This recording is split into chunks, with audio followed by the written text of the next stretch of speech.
these videos about my childhood memories, and believe it or not, I have like three from when I was 2 years old, and I verified that. I'll do that in a different story, but the one I just did last night was I lived on a ranch, and I said it was San Luis. It's actually called San Luis Rey. There was, I believe, seven houses there. It was a ranch that, there was like seven houses on it. We had a fig tree, down by where we'd wait for the bus, right? And fresh figs are actually amazing. They taste nothing like anything you've ever had. They don't taste like figs that you can buy that are dried out.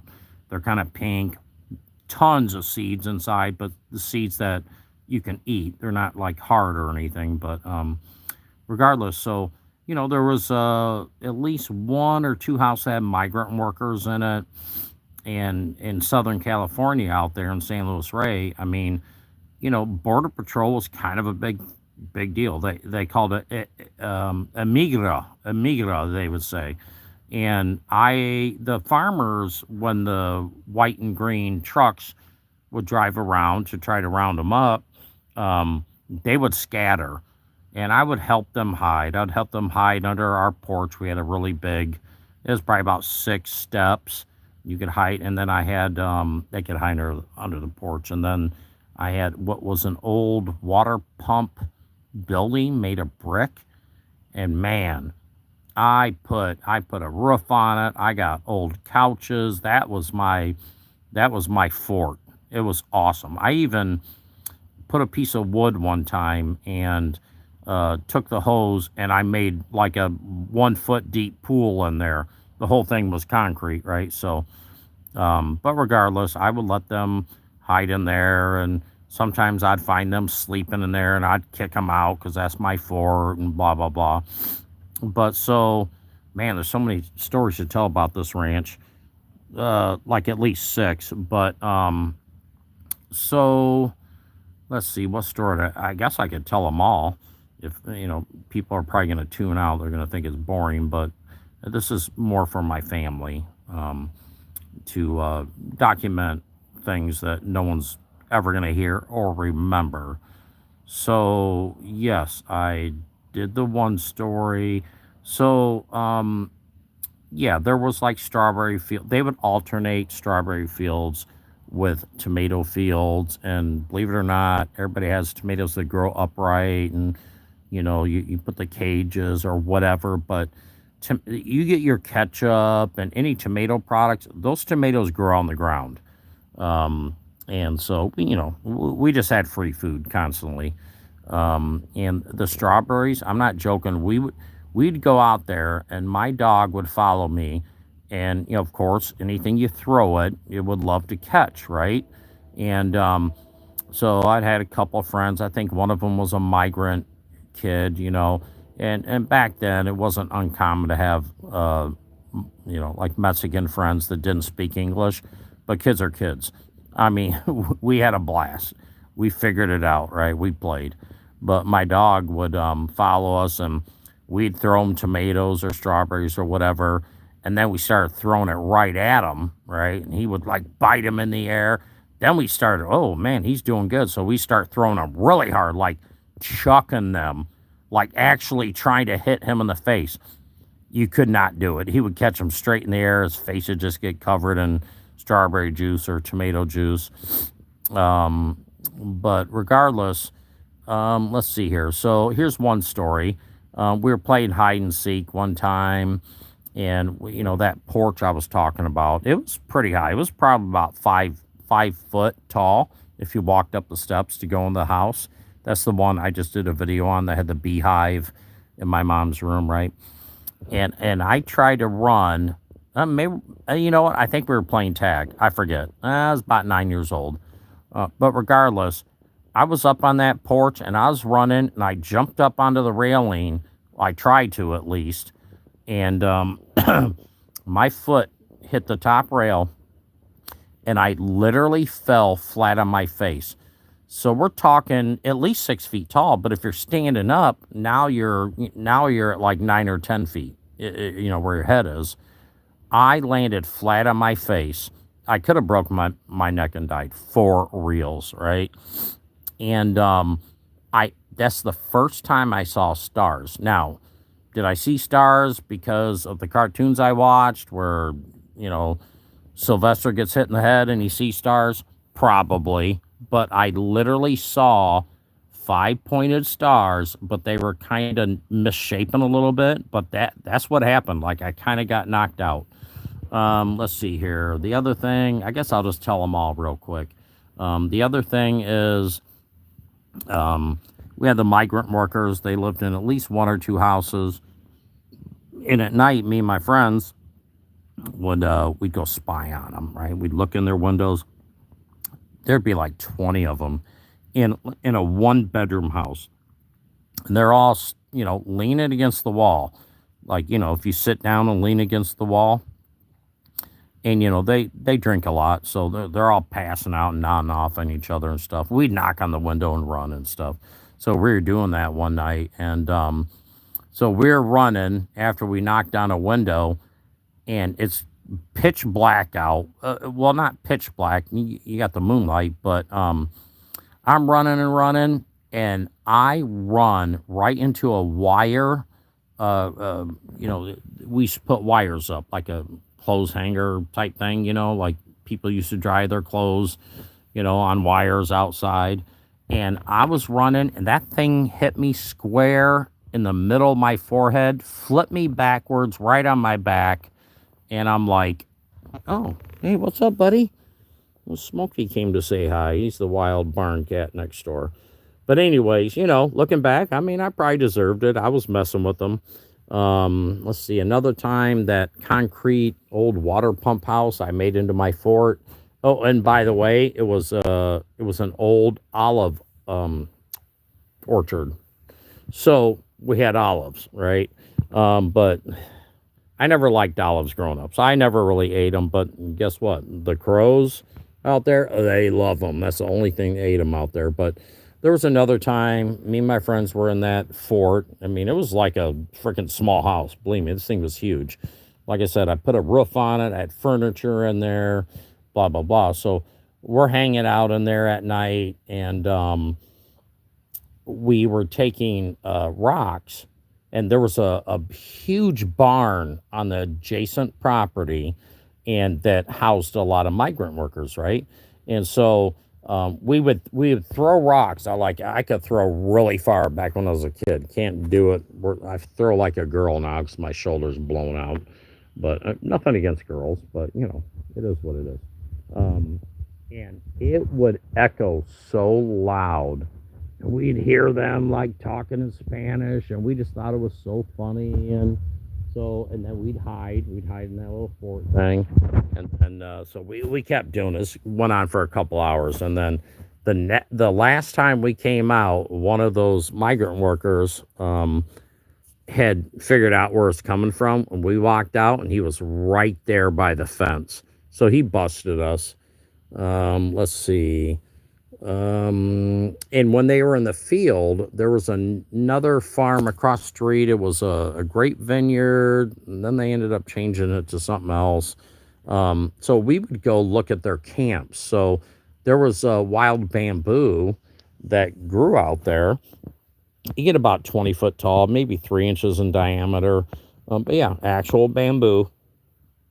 These guys, I'm telling you, Mexicans, migrant workers, whatever you want to call them, they're the best workers ever. I was in construction for 20 years, and these guys, they outwork everybody, and they're more than happy to get $3 an hour. I'm not saying that's what they get now. I'm just saying when I was growing up, they were lucky to get $1 an hour, and they were happy, right? Americans aren't like that anymore. And in fact, without the migrant workers, you'd be paying $20 for a head of lettuce. What are you doing, buddy? You trying to love on me? All righty, I'll give you some love. But so we'd go explore their camps, and they had all these homemade huts and stuff. They even had a volleyball court that they made out of bamboo, and I mean they're just so smart, right? So we'd go we wouldn't mess with their stuff, You know what I mean?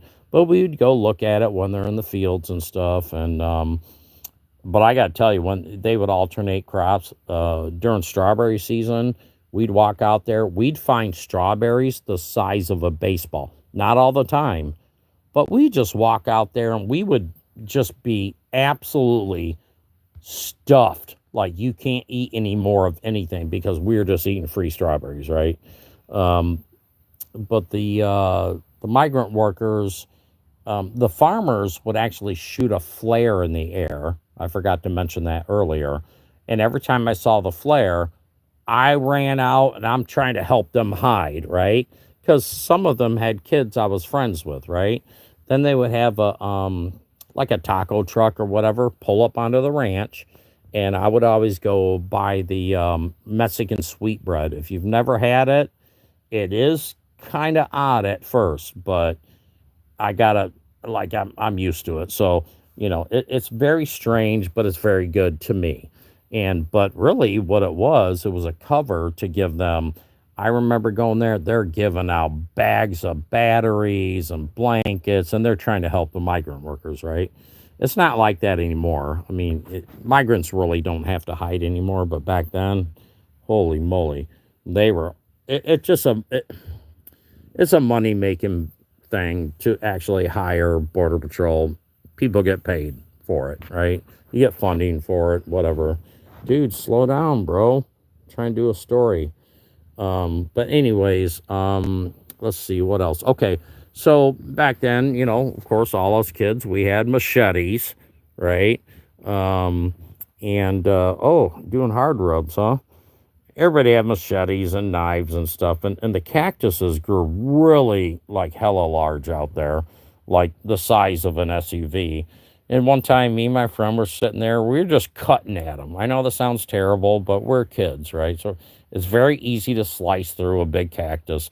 I forget what they're called, but they had cactus apples, which we would also eat. They're actually pretty good. You got to cut the little prickers off.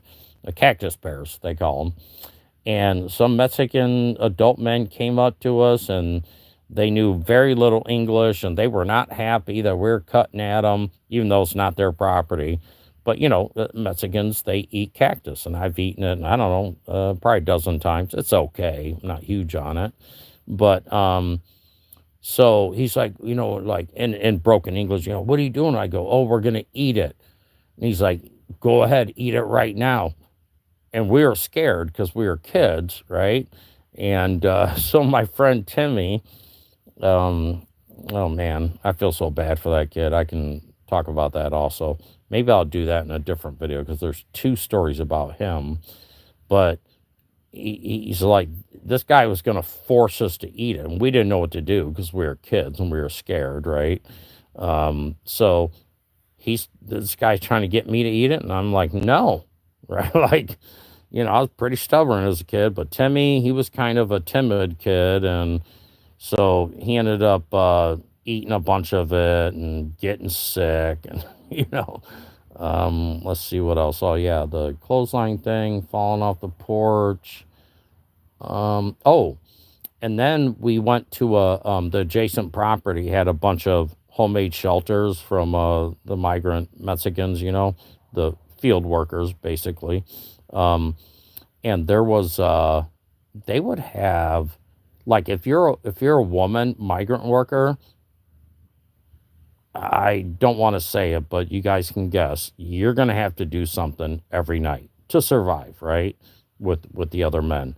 And so we came across, we're kind of looking at their little homemade shelters and stuff. And I mean, some of them, especially the women where they stayed, they would have TVs and, like, I think Betamax back then, or VCRs, or radios, you name it, getting rained on or whatever. But they're like getting paid to give you a TV that may or may not work, that's going to sit in the rain to do something for the man. So that's kind of sad looking back, right? Um, and let's see here. I don't know if I can pause this. Hold on, let me see. Can I pause this? I don't know. This is all new to me. So I'm trying to get all the stories off of this ranch done. I'll go ahead and do the Timmy story. So Timmy, once again, real timid, and it was mostly like, Americans living there. Besides one house for sure, I think sometimes two. But regardless, they'd get together and they'd have a bonfire and get the guitar out and drum set or whatever, sit around the fire and just like make pretend music, as they're all doing drugs and acid or whatever. And so Timmy, he did act up a lot, and he's kind of a buck tooth, kind of unfortunate looking kid, but he was my friend, and he acted up, and his dad said, "Go get me a switch right now in front of everybody." And I was horrified, right? Because I've never had that happen to me. Not like this, right? And especially in front of 15 people or more. And so he had to go get a branch. His dad said, "You better make it a good one or you're getting double." So he brought him back a branch and stripped all the leaves off, and he took him out into the dark because it was night out, and all we could hear was him like squealing. And did he deserve it? I mean, probably not, looking back on it, but it is what it is. And he was in love with my sister. My sister was named LaDonna. And so he actually did chores around for different people, saved up a bunch of money, and bought her a gold dipped rose. Now that's something you probably don't know what it is, but that was very common back there. It's kind of like getting your baby shoes, or your one of your kids, you take their baby shoes and they dip it in bronze, right? It's not really a thing anymore as far as I know. But she wasn't interested. I just felt bad for him. Let's see here. I know there's something else. One more story I wanted to tell about that ranch. Oh, well, okay. This is yeah, I guess this will wrap it up. I had a microscope I got for a gift, and one of the residents goes, "Oh, you got it." I was outside with it. I'm looking at bugs and stuff. It's really cool to look at an insect, especially a flea. A flea under a microscope literally looks like an alien. But regardless, so he goes, "Oh, Bart, come here." And he got one of the little pieces of glass that you put together. You put something in between it. You look at through your microscope. And he went down, took a stick, and there was like a septic tank that had like an opening, and he opened it, and he took a stick, dipped it in there, and put it on that the little glass slide. And I looked at it under a microscope, and I could see like bacteria and organisms that you can't see with the naked eye, right? That was crazy. That was so cool. I'm sure there's more stories to tell about that ring. Oh, there is. So I'd caught a tarantula before that one time. I'll tell that in a different story, but I was outside. We had this huge cactus plant, and we had something what we called tarantula hunters, and they're these wasps. They're like 3 inches long. They're enormous. I believe they live in the ground. But so every time I saw one, like, there must be tarantulas around here. I'm sure they hunted other things, but regardless, I'm out messing around and I see a tarantula. And me as a kid, I would catch anything, scorpions, snakes, tried to catch rattlesnakes, only killed one, but brought some home that were someone else killed to have my mom cook. And she's freaking out, made me bury it and wash my hands for 2 hours. But regardless, I see a tarantula. I'm like, I cannot let this thing get away. So I run up the porch, grab a garbage can, and it takes off. These things can run so fast, I could not believe it. And I ran and dove with this garbage can, turned upside down, and put it over it. So my stepdad, Barney, he comes home, and I tell him about it. So I didn't know how to get it out because these things are so fast. It was running towards the cactus plant. and I believe that's where it was living. So he brings out like a piece of cardboard or something and kind of slides it under there, and we tip it over, but there's no way I could actually keep it as a pet, which I wanted to, but that was super duper cool. I think that's it for that ranch. I mean, there's probably more stories, but yeah, that's quite a mouthful. That's like 20 minutes worth. So yeah, this is only for my family, I guess. No one else is gonna care or listen to it. Say bye bye. Say bye bye. Open your eyes, Smokey. Oh, okay. You're gonna rub on me. All right, love you guys. Bye. How do I stop this? Ugh. How do I stop it? Are you kidding me? There's no stop button on this? If I exit out, it's gonna go away. What the heck? Let me see here. Yep, I'm not used to long form content here. I don't know how to stop this. I'm hitting the screen and nothing is popping up. Suck. Let me try this. That doesn't work. That doesn't work. I guess I'm going to exit out. Maybe I'll have to redo it. Sure you want to stop streaming? Sure you want to stop streaming? Okay. All right. Let's try this. Love you.